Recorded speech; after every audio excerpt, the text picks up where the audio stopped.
तुम्ही एखादी शेतजमीन विकत घेत आहात आणि अशा शेतजमिनीचा जो काही सातबारा आहे त्या सातबाराच्या उतार्यावर इतर हक्कामध्ये जर कलम 43च्या बंधनास पात्र असा शेरा लिहिलेला असेल तर अशा शेराचा नेमका अर्थ काय किंवा आपण ती जमीन विकत घेऊ शकतो का हे समजून घेणं आवश्यक आहे।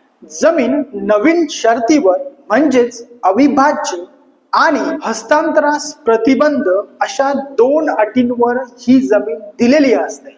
त्यामुळेच अशी जमीन जर विकायची असेल तर जिल्हाधिकारी यांची पूर्व परवानगी घेतल्याशिवाय विकता येत नाही। आणि जर अशी जमीन विकण्यासाठी जिल्हाधिकारी यांच्याकडे जर रीतसर अर्ज केलेला असेल तर येथे मुंबई कुळवहिवाट व शेतजमीन कायदा 1948 नुसार जिल्हाधिकारी हे त्या जमिनी संदर्भात योग्य तो नजराना जर तो जमीन मालक किंवा खरेदीदार जर भरत असेल तर येथे परवानगी देऊ शकतात।